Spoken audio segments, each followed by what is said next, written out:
Hello everyone, मैं हूं प्रतीक और आज से मैं आईआईटी जेईई, आईआईटी जाम और नीट के लिए केमिस्ट्री के लिए वीडियो लेक्चर सीरीज़ बनाने जा रहा हूं।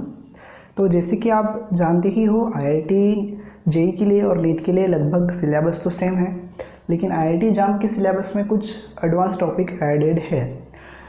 तो मैं क्या करने वाला हूँ, पहले आईआईटी जेईई या नीट के लेवल पे सिलेबस या फिर वो चैप्टर टॉपिक ख़त्म करूँगा। उसके बाद जो कुछ एडेड टॉपिक है फॉर आईआईटी जाम के लिए, तो उसके लिए मैं अलग से वीडियो उसमें बना दूँगा कि मतलब कौन से टॉपिक उसमें ऐड है और कौन से टॉपिक आपको थोड़ा ज़्यादा पढ़ना पड़ेगा। ठीक है, तो अभी तो हम पढ़ते हैं बेसिक कंसेप्ट ऑफ केमिस्ट्री, जो कि मेंशन है सिलेबस में आईआईटी जेईई के भी और नीट के भी। और यही बेसिक कंसेप्ट केमिस्ट्री अगर पढ़ोगे तो आपको आगे केमिस्ट्री पढ़ने में ज़्यादा तकलीफ़ नहीं जाएगी। इसलिए आईआईटी जाम वाले बच्चों के लिए भी ये उतना ही इम्पोर्टेंट है जितना आप नीट के लिए या आईआईटी जेईई के लिए इम्पोर्टेंट समझते हो। तो बेसिक कंसेप्ट ऑफ केमिस्ट्री में क्या पढ़ना है, कुछ ऐसी चीज़ें पढ़नी है जो हम, कुछ वर्ड्स, कुछ टर्म पढ़नी है जो हम डेली बेसिस पे उसको यूज़ करेंगे, या फिर कुछ ऐसे कंसेप्ट यूज़ करेंगे जो आपको हर जगह पे केमिस्ट्री पे यूज़ होने वाली है। ठीक है, तो अभी तो मैं यहाँ पे बहुत रूट से केमिस्ट्री आपको सिखाऊंगा, ताकि मैं बेसिस से लूँगा तो आप सबको समझ में आ जाएगा। अगर कोई ऐसा भी बंदा है जिसकी केमिस्ट्री वीक है, तो आप तो अभी बेसिक से सीख रहे हो तो आपको कुछ अड़चन नहीं जाएगी। ठीक है, तो अभी मैं चालू करता हूँ।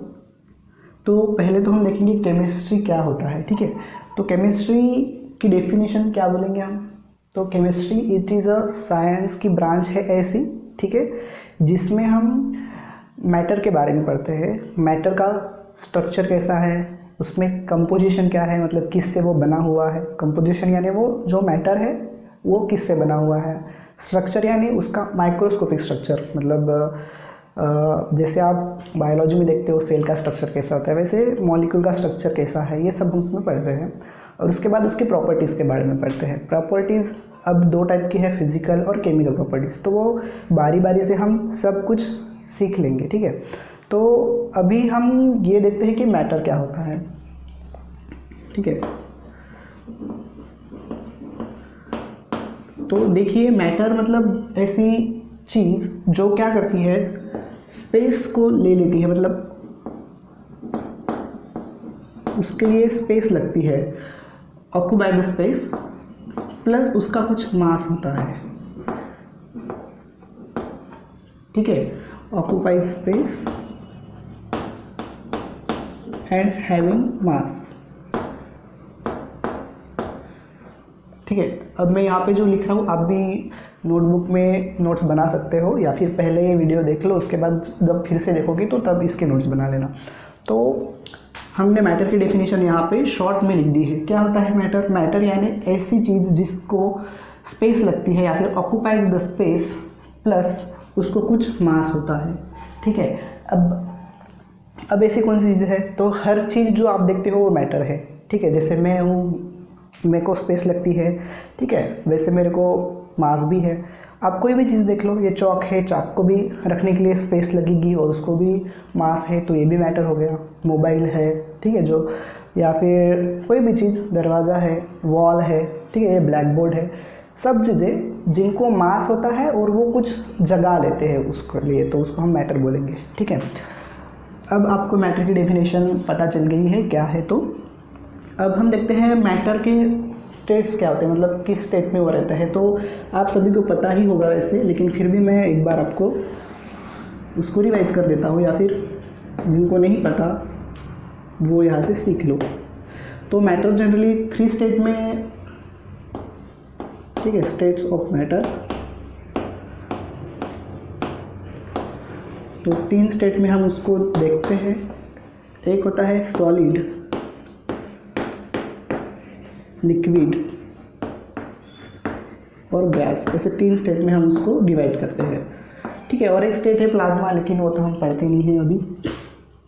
सॉलिड में क्या होता है, जो पार्टिकल्स होते हैं वो कॉम्पैक्टली पैक होते हैं, तो उनके पार्टिकल लिखे हुए तो ऐसे एकदम वो कॉम्पैक्टली पैकिंग उनमें होगी। ठीक है, एक दूसरे से पूरी तरह से कांटेक्ट में है वो, तो यहाँ पे हम बोलेंगे कि कॉम्पैक्ट पैकिंग होती है इनमें। ठीक है, लिक्विड में देखो तो उनके मॉलिक्यूल थोड़े दूर होते हैं एक दूसरे से। जैसे हम एक बीकर अगर यहाँ पे ड्रॉ करता हूँ मैं, और समझो यहाँ पे कुछ लिक्विड हमने भर के रखा है, तो इनके मॉलिक्यूल कैसे होंगे, एक मॉलिक्यूल यहाँ पे ऐसे थोड़े दूर दूर होंगे, उनको हम रिप्रेजेंट कर रहे हैं, तो इस तरह से वो दूर दूर होते हैं, उनमें कुछ वीक फोर्स ऑफ अट्रैक्शन उनमें होता है। गैस में अगर देखोगे तो कोई कंटेनर है समझो, वो कंटेनर में हमने गैस रखी है, तो गैस के मॉलिक्यूल क्या करते हैं, वो जितना दूर हो सके उतना दूर रहना पसंद करते हैं। तो अगर आप इसको एक मॉलिक्यूल रखेंगे तो एक मॉलिक्यूल तो कहीं पे भी घूमता रहेगा, दो रखेंगे तो ऐसे एक दूसरे के दूर दूर रहेंगे, 3 4 5, तो ऐसे मैक्सिमम डिस्टेंस बना के वो रहते हैं। ठीक है, तो ये बहुत ज़्यादा डिस्टेंस पे रहते हैं। अगर इसको आप बड़े कंटेनर में ट्रांसफ़र करोगे तो ये फिर से दूर दूर जाएंगे। तो मतलब गैस की ये प्रॉपर्टी होती है कि वो उनको जितना भी स्पेस मिले वो सब ऑक्यूपाई कर लेते हैं। ठीक है, लेकिन सॉलिड का वैसा नहीं है, सॉलिड ऑलरेडी कॉम्पैक्ट पैकिंग में है। ठीक है, इनमें कॉम्पैक्ट पैकिंग होती है, उनमें पैकिंग उतनी इफिशिएंट नहीं होती है, और इनमें तो पैकिंग नहीं होती है, हम ऐसे बोल सकते हैं। ठीक है, तो कॉम्पैक्ट पैकिंग की वजह से इनकी क्या होती है, डिफिनाइट शेप होती है इनकी। ठीक है, सॉलिड में डिफिनाइट शेप होती है और डिफिनाइट वॉल्यूम भी होता है इनका।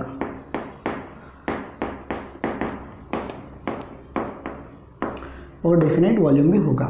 लिक्विड में अगर देखोगे तो वैसे नहीं होता है, उनको आप अगर किसी और कंटेनर में जो डिफरेंट शेप का है उसमें ट्रांसफ़र करोगे, जैसे कि मैं अगर उसको कोनिकल शेप के कोई फ्लास्क में या फिर कंटेनर में उसको मैं ट्रांसफ़र करता हूँ तो वो उसका शेप ले लेता है, तो वो ऐसा आ जाएगा यहाँ पे। ठीक है, तो ये कंटेनर का शेप ले लेता है, तो इसकी वजह से हम बोलेंगे इसको नो डेफिनेट है, उनका शेप डिफिनेट नहीं होता है, लेकिन वॉल्यूम डेफिनेट होगा। ठीक है, वॉल्यूम डेफिनेट होगा मतलब फिक्स होगा। डेफिनेट यानी मतलब फिक्स। ठीक है, अगर यहाँ पे वो 100 ml है तो यहाँ पे भी वो 100 ml ही होगा। ठीक है, लेकिन गैस का वैसे नहीं है, गैस जितनी भी जगह मिले वो सब ले लेती है। इसको आप कंप्रेस भी कर सकते हो, अगर उसको प्रेशर देके अगर छोटे कंटेनर में अगर रखते हो तो वो छोटे कंटेनर में भी आ जाता है, लेकिन मॉलिक्यूल्स तो थोड़े एक दूसरे के दूर मतलब दूरी मेंटेन करके रखते हैं। तो इसमें ना गैसेस में नो डेफिनेट शेप, इनकी कुछ डेफिनेट शेप भी नहीं होता है, और ना ही डेफिनेट वॉल्यूम होता है। इनका कुछ फिक्स वॉल्यूम नहीं है और ना ही डेफिनेट मतलब फिक्स शेप है। ठीक है, तो जनरली ये 3 स्टेट हम पढ़ते हैं मैटर के। ठीक है, तो ये हो गया स्टेट के हिसाब से हमने मैटर को 3 हिस्से में डिवाइड कर दिया है, और इनके कुछ हमने प्रॉपर्टी पढ़ ली है। इनमें बहुत कॉम्पैक्ट पैकिंग होती है, इनमें थोड़ा लेस इफिशिएंट पैकिंग ऐसे हम बोल सकते हैं, लेस इफिशिएंट पैकिंग या फिर नो कॉम्पैक्ट पैकिंग ऐसे भी आप लिख सकते हो। ठीक है, और इनमें तो कुछ पैकिंग की बात ही नहीं आती है। तो ये उनकी कुछ प्रॉपर्टी है। ठीक है, गैसेस जो होते हैं वो हाईली कॉम्प्रेसिबल होते हैं। ठीक है, gases are highly compressible. Compressible मतलब उसको आप कॉम्प्रेस कर सकते हो, मतलब हाई प्रेशर देके उसको आप, जैसे मैं देखो इस फर्स्ट स्टेज से सेकंड स्टेज में आया तो कैसे किया, उसको कॉम्प्रेस किया, उसको प्रेशर दिया, तो उसको छोटे एरिया में मैंने या फिर छोटे वॉल्यूम में मैंने उसको कैद करके रखा है, तो क्या हुआ, इसमें कॉम्प्रेस हुई गैस। ठीक है, तो कॉम्प्रेस यानी क्या होता है, हाई प्रेशर देके हम उसको छोटे कंटेनर में लाने की कोशिश करते हैं। ठीक है, ये तो हो गई इसके different state of the matter. ठीक है, एक प्लाज्मा भी होती है फोर्थ, उसमें क्या होता है, प्लाज्मा में आयोनाइज एटम होते हैं। ठीक है, इतना ही आप याद रखिए। ठीक है, फोर्थ स्टेट है प्लाज्मा, उसमें आयोनाइज एटम होते हैं जो बहुत ज़्यादा हाई टेम्परेचर पे एग्जिस्ट करता है। ठीक है, तो ये आप ध्यान में रखिए और इसका स्क्रीनशॉट ले लीजिए या फिर नोट्स बना लीजिए। ठीक है, तो अभी इसके बाद अभी हम देखते हैं कि ये जो स्टेट्स है उनको क्या हम इंटर कन्वर्ट कर सकते हैं।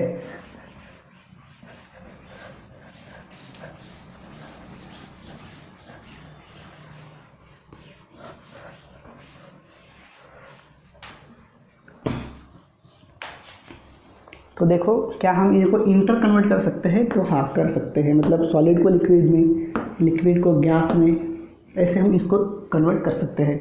इसके लिए दो पैरामीटर हम यूज़ करते हैं, एक होता है टेम्परेचर और एक होता है प्रेशर। ठीक है, प्रेशर का तो हमने एक एग्जांपल ले लिया है, जब हम गैस पे हाई प्रेशर अप्लाई करते हैं तो वो कॉम्पैक्ट पैकिंग होती है और कॉम्पैक्ट पैकिंग की वजह से वो लिक्विड की तरफ आना चालू हो जाते हैं। तो पहले देखते हैं टेम्परेचर का इफेक्ट क्या होगा। ठीक है, तो टेम्परेचर का इफेक्ट कैसे होता है, अगर सॉलिड है उसका टेम्परेचर बढ़ाओगे तो क्या होगा, वो धीरे धीरे लिक्विड में कन्वर्ट करना चालू कर देगा।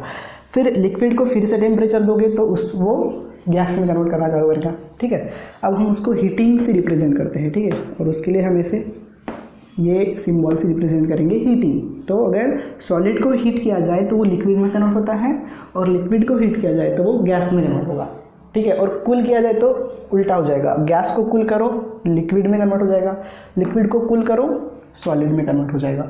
ऐसे क्यों होता है, क्योंकि जैसे हम टेम्परेचर बढ़ाते हैं तो क्या होता है, उनमें जो एनर्जी होती है वो बढ़ती है और वो एक दूसरे को रिपेल करना चालू कर देते हैं। टेम्परेचर जब आप उसको बढ़ाओगे और वो दूर दूर रहना पसंद करेंगे। ठीक है, तो देखो सॉलिड में सिर्फ वो वाइब्रेशनल मोशन कर सकते हैं, मतलब ठीक है, इसमें वाइब्रेट कर सकते हैं। वाइब्रेट मतलब क्या होता है कि ये जो मॉलिक्यूल है वो बस इधर इधर ऐसे थोड़े थोड़े वाइब्रेट हो सकते हैं। ठीक है, वो ज़्यादा कुछ मोशन नहीं कर पाएंगे। लेकिन लिक्विड में वो थोड़ा फ्लो हो सकते हैं, मतलब अपने पोजीशन से वो दूसरी पोजीशन तक मूव कर सकते हैं। ठीक है, ये मूव कर सकते हैं, इसलिए ये फ्लो करते हैं, लिक्विड्स फ्लो होते हैं। लेकिन सॉलिड फ्लो नहीं होते, क्योंकि उनके जो एटम्स होते हैं या फिर उनके कॉन्स्टिट्यूशनल जो कंस्टिट्यूएंट है वो मूव नहीं कर सकते हैं। लेकिन यहाँ पे ये मूव कर सकते हैं, ये तो फ्रीली मूव कर सकते हैं, कहीं पे भी जा सकते हैं, कहीं पे भी आ सकते हैं। ठीक है, तो ये भी फ्लो होते हैं, तो बस सॉलिड फ्लो नहीं होगा। तो इसलिए उसकी एक प्रॉपर्टी आ जाती है विस्कोसिटी। ठीक है, विस्कोसिटी यानी क्या होती है कि विस्कोसिटी को हम डिफाइन करते हैं रेजिस्ट टू फ्लो, मतलब वो फ्लो करने के लिए कितना रेजिस्ट करते हैं, मतलब फ्लो नहीं होने देते। अगर कोई लिक्विड है जो इजीली फ्लो नहीं होता है तो इसका मतलब उसकी विस्कोसिटी ज़्यादा है। जो इजीली फ्लो हो जाता है मतलब उसकी विस्कोसिटी कम है, जैसे वाटर जो इजीली फ्लो हो जाता है। और ऑयल देखो, ऑयल कंपेयर टू वाटर थोड़ा लेट फ्लो होता है या फिर धीरे धीरे फ्लो होता है, इसका मतलब उसकी विस्कोसिटी थोड़ी कम है। ठीक है, अब ये हो गया। गैस तो बहुत ज़्यादा फ्लो होते हैं। उसके बाद अब हीटिंग की कंडीशन तो हमने देख ली टेम्परेचर की, कि सॉलिड को अगर हीट करोगे तो लिक्विड में कन्वर्ट होगा, लिक्विड को हीट करोगे तो गैस में कन्वर्ट होगा। उल्टा अगर उसको गैस को कूल करोगे तो लिक्विड में कन्वर्ट होगा, लिक्विड को कूल करोगे तो सॉलिड में कन्वर्ट होगा। अब प्रेशर की बात करते हैं। जैसे जैसे आप प्रेशर बढ़ाओगे तो स्टेट्स इस डायरेक्शन में मूव करना चालू कर देते हैं, gas to liquid, liquid to solid. जैसे हमने अभी देखा है कि गैस तो दूर दूर रहते हैं, अब उनको आप प्रेशर लगाओगे और कंप्रेस करोगे तो उसके मॉलिक्यूल पास पास आना चालू हो जाएगा, उनका अट्रैक्टिव फोर्स बढ़ जाएगा। ठीक है, उसकी वजह से वो लिक्विड में कन्वर्ट हो जाना चालू हो जाते हैं। फॉर एग्जांपल आप देखते हो आपके घर में जो एलपीजी गैस है, ठीक है, लिक्विफाइड पेट्रोलियम गैस हम उसको बोलते हैं। तो लिक्विफाइड पेट्रोलियम गैस क्या है, पेट्रोलियम गैस उसको हमने लिक्विफाई किया है। कैसे लिक्विफाई किया, उस पर हाई प्रेशर अप्लाई करके उसको हमने लिक्विफाई किया है। ठीक है, तो प्रेशर का इस डायरेक्शन में फ्लो होना चालू हो जाता है, तो ये आप याद रखिए। ठीक है, अभी हम पढ़ते हैं कि हमने मैटर को क्लासीफाई कैसे किया है। जैसे आप जनरली सुनते हो मॉलिक्यूल्स या फिर कंपाउंड्स। ठीक है, मॉलिक्यूल्स क्या होता है, कंपाउंड्स क्या होता है, मिक्सचर क्या होता है, एलिमेंट्स क्या होते हैं, ये आप जनरली ऐसे सेंटेंस है मतलब या फिर ऐसे टर्म हैं। ठीक है, ऐसे टर्म है जो आप जनरली केमिस्ट्री में यूज़ करोगे या फिर बहुत सारे लोग यूज़ करते हैं, लेकिन उसके बारे में प्रॉपर नॉलेज होना उस टर्म के बारे में, ये बहुत ज़्यादा इम्पोर्टेंट है। तो हम आगे वही देखेंगे। तो हमने अभी देखा है कि मैटर क्या होता है और उसके डिफरेंट स्टेट क्या होता है, ठीक है। अभी हम देखेंगे कि मैटर को क्लासीफाई कैसे किया जा सकता है। तो मैटर को हम क्लासीफाई कैसे करेंगे, तो मैटर को जब आप बल्क लेवल पे देखते हो, मतलब बल्क यानी क्या होता है, बिग साइज, ठीक है। तो हम उसको दो कैटेगरी में डिवाइड कर सकते हैं। एक है मिक्सचर और एक होता है प्योर सब्सटेंस।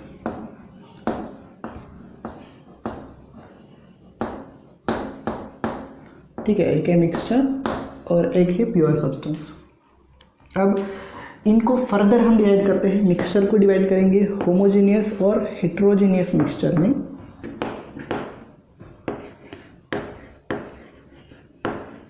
होमोजेनियस मिक्सचर और हेट्रोजेनियस मिक्सचर।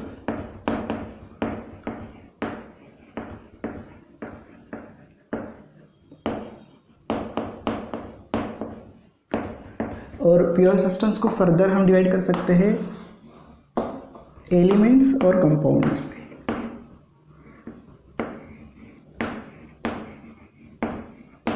एलिमेंट और कंपाउंड्स में। अब डिफरेंस क्या है, देखो प्योर सब्सटेंस मतलब और मिक्सचर मतलब, इनमें डिफरेंस क्या है। देखो मिक्सचर मतलब यानी यहाँ पे दो या दो से ज़्यादा कंपोनेंट रहेंगे। कंपोनेंट मतलब जैसे हम वाटर में अगर शुगर ऐड करते हैं और उसको घोल देते हैं तो क्या होगा, वाटर एक कंपोनेंट हो गया, शुगर एक कंपोनेंट हो गया, ठीक है। या फिर शुगर और सॉल्ट है, उनका मिक्सचर कर देते हैं तो शुगर एक कंपोनेंट है, सॉल्ट एक कंपोनेंट है। तो दो या दो से ज़्यादा कंपोनेंट इसमें होने चाहिए, ठीक है, मिक्सचर में। लेकिन मिक्सचर में क्या होता है कि जो दो कंपोनेंट होते हैं इनका कुछ फिक्स प्रपोर्शन नहीं होता है, ठीक है। ये आप याद रखो कि मिक्सचर में नो फिक्स्ड प्रपोर्शन,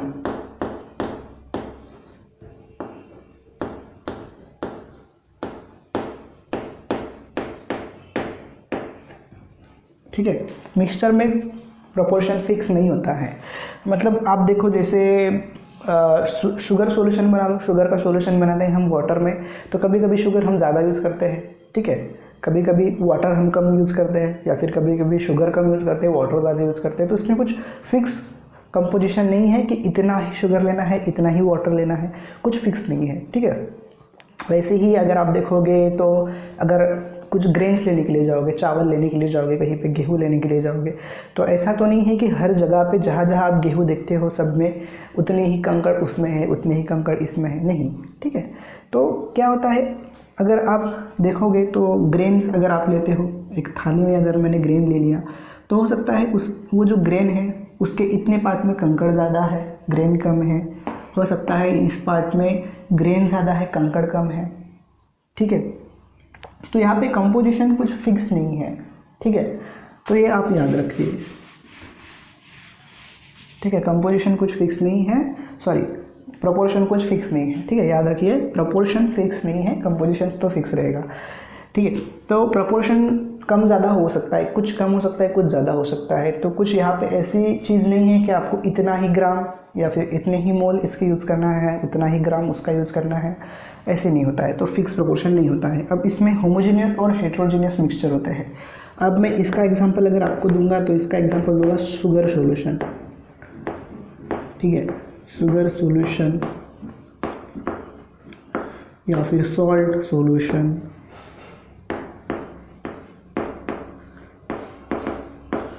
हेट्रोजेनियस में जैसे मैंने बोला था ग्रेन इसमें आएगा, ठीक है, ग्रेन्स कंटेनिंग स्टोन, ऐसे ग्रेन जिनमें स्टोन प्रेजेंट है, ठीक है।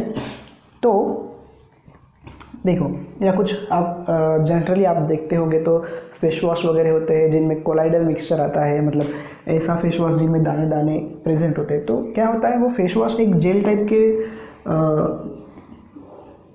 टाइप का होगा और उस जेल टाइप में कहीं पे आपको ऐसे ग्रैनुअल्स उसमें दिखते हैं। ग्रैनुअल्स कहीं पे ग्रैनुअल्स ज़्यादा होते हैं, कहीं पे ग्रैनुअल्स कम होते हैं। अब जब इस फेस वॉश को अगर यहाँ पे कुछ है समझो जिससे हम फेस वॉश निकाल रहे हैं, तो जब आप यहाँ से निकालोगे तो हो सकता है कभी वो ग्रैनुअल्स आपके हाथ में ज़्यादा आए, कभी वो कम आए, ठीक है। तो देखो ऐसा कुछ यहाँ पे जो कंपोनेंट्स है उनका डिस्ट्रीब्यूशन बराबर नहीं है, यूनिफॉर्म नहीं है, ठीक है। यहाँ पे डिस्ट्रीब्यूशन यूनिफॉर्म नहीं है, लेकिन यहाँ पे देखो अगर मैं शुगर सॉल्यूशन बना लेता हूँ यहाँ पे,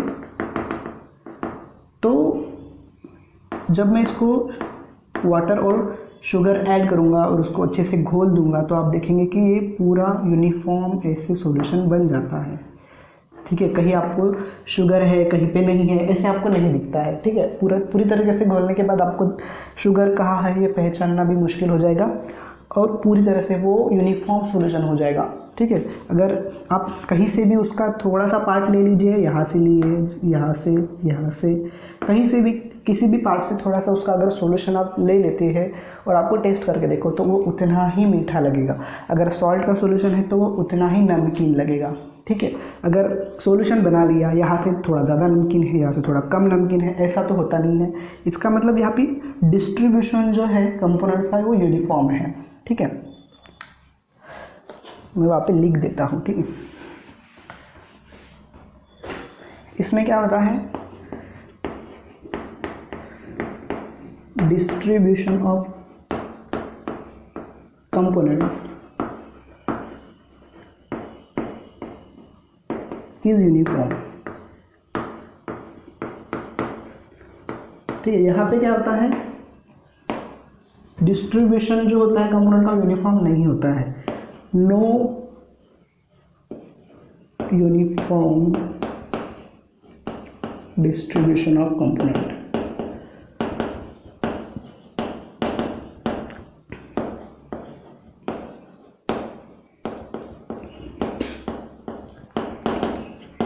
ठीक है। तो शायद इतना पार्ट आपको समझ में आ गया होगा। क्या है देखो, मिक्सचर है। मिक्सचर मतलब दो कंपोनेंट हम जिसमें हम मिक्स करते हैं, इनका जो प्रोपोर्शन होता है वो फिक्स नहीं होता है, कोई भी प्रोपोर्शन में ये हो सकते हैं और फिर उनको हम दो कैटेगरी में डिवाइड करते हैं। एक होमोजेनियस मिक्सचर, एक हेट्रोजेनियस मिक्सचर होता है। होमोजेनियस मतलब जिनमें जो कंपोनेंट है वो यूनिफॉर्मली डिस्ट्रीब्यूट होते हैं, जैसे शुगर सॉल्यूशन, सॉल्ट सॉल्यूशन।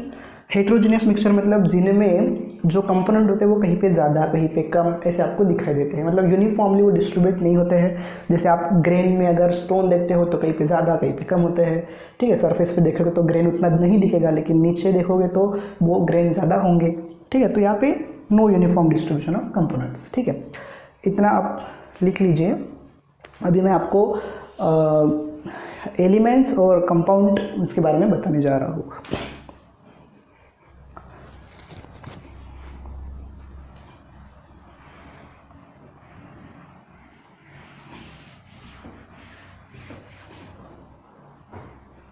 अब एलिमेंट्स क्या होते हैं, एलिमेंट्स होता है जो उसके प्योरेस्ट फॉर्म में होगा, ठीक है। It is a purest form, purest form of an element.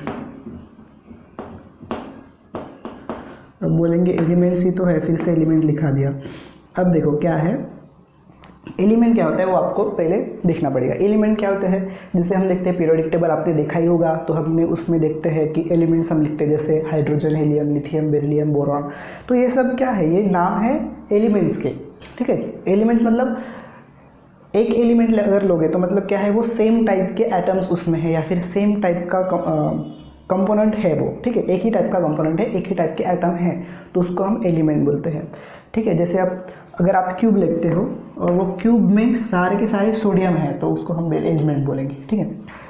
या फिर कोई गैस अगर आपने ली है और वो सारी की सारी गैस नाइट्रोजन है तो उसको हम एलिमेंट बोलेंगे, ठीक है। मतलब प्योरेस्ट फॉर्म, जो भी आप एलिमेंट लेते हो उसके प्योर फॉर्म में है, उसके साथ कोई भी मिक्स नहीं है, ठीक है। किसी के साथ भी वो ज्वाइन मतलब बॉन्ड बना के नहीं है, वो अपने साथ ही बॉन्ड बना के है, या फिर कोई तो बॉन्ड बना के नहीं रहता है। इसलिए मैं एलिमेंट्स को एटॉमिक फॉर्म और मॉलिक्यूलर फॉर्म ऐसे दो इसमें डिवाइड कर देता हूँ, ठीक है। एटॉमिक फॉर्म में भी हो सकते हैं ये और मॉलिक्यूलर फॉर्म में भी हो सकते हैं।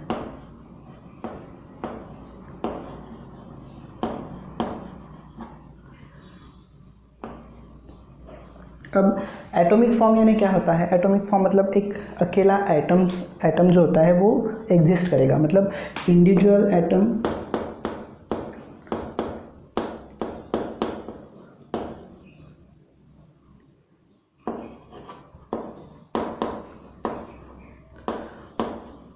Exist independently.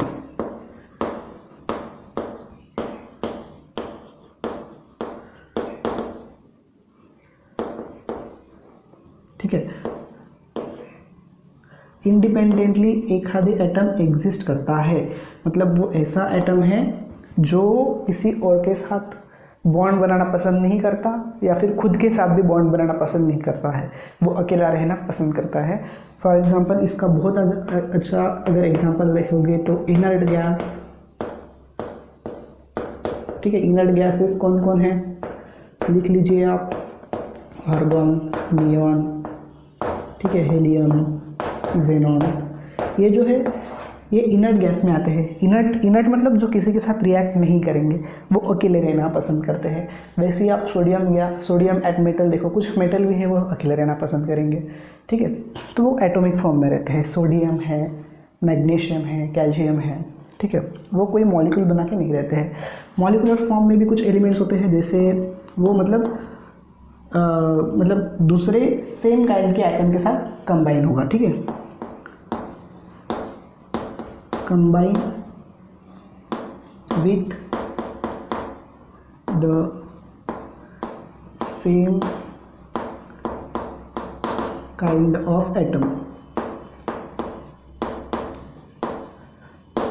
तो ये ऐसे एटम के साथ कंबाइन होगा वो उसी की तरह हो। For example oxygen gas O2 के फॉर्म में रहता है, नाइट्रोजन गैस N2 के फॉर्म में रहता है। ठीक है, तो इसमें क्या है, O2 यानी क्या है, ऑक्सीजन दूसरे ऑक्सीजन के साथ बॉन्ड बना के रह रहा है, या फिर नाइट्रोजन दूसरे नाइट्रोजन के साथ बॉन्ड बना के रह रहा है। ठीक है, तो ये होता है उसका मॉलिक्यूलर फॉर्म। ठीक है, अब कंपाउंड्स क्या होते हैं? कंपाउंड्स, इसको भी हम प्योर सब्सटेंस बोलेंगे। ठीक है, और ये प्योर सब्सटेंस के कैटेगरी में ही आता है, ये आप याद रख लीजिए यहाँ पे। Compounds are come under the category of pure substance. अब इसमें क्या होता है कंपाउंड्स में जैसे हमने बोला था कि ये सेम काइंड एटम के साथ कंबाइन होगा, लेकिन यहाँ पे when one type of atom combine with other type, ठीक है, another type of atom.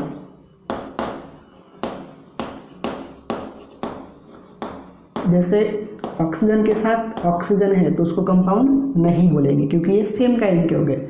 Oxygen के साथ आप नाइट्रोजन लगा दो, ठीक है, या फिर CO2 भी जो है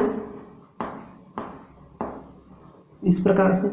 कार्बन जो है वो ऑक्सीजन, दो ऑक्सीजन के साथ ज्वाइंट है तो दो, यहाँ पे कार्बन वन टाइप हो गया और ये जो ऑक्सीजन है वो अदर टाइप के हो गए।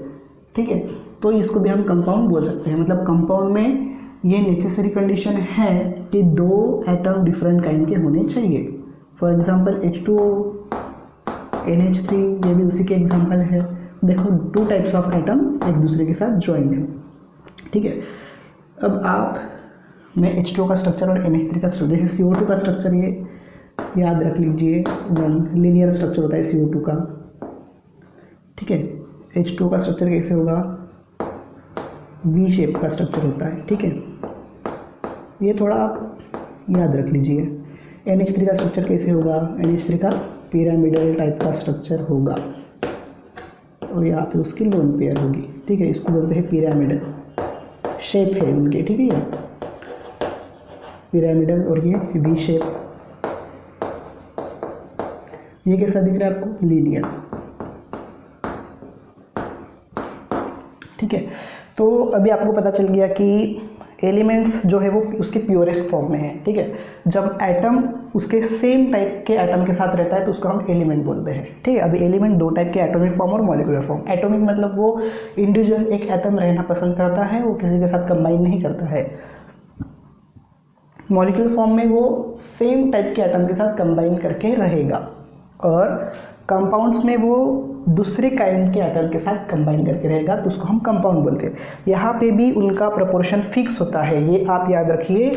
मिक्सचर और कंपाउंड में फ़र्क यही है, यहाँ पे प्रोपोर्शन फिक्स्ड होता है, फिक्स प्रोपोर्शन। यही सबसे बड़ा डिफरेंस है मिक्सचर में और कंपाउंड्स में। अब देखो वाटर में, इनमें H2O मतलब H2O एक ही है, मतलब इनका कंपोजिशन 2:1। ठीक है, फिक्स है, 2 हाइड्रोजन के पीछे एक ऑक्सीजन होगा ही होगा। ठीक है, यही वैसे ही यहाँ पे अमोनिया में नाइट्रोजन और हाइड्रोजन है, एक नाइट्रोजन के पीछे 3 हाइड्रोजन होंगे ही होंगे, तो यहाँ पे फिक्स प्रोपोर्शन हो जाता है। अभी आपको और थोड़ा जानने की ज़रूरत है कंपाउंड और मॉलिक्यूल में क्या डिफरेंस होता है। ठीक है, और उसके बाद देखेंगे हम कंपाउंड को पहले मॉलिक्यूल से कंपेयर करते हैं, फिर कंपाउंड को हम मिक्सचर के साथ कंपेयर करेंगे।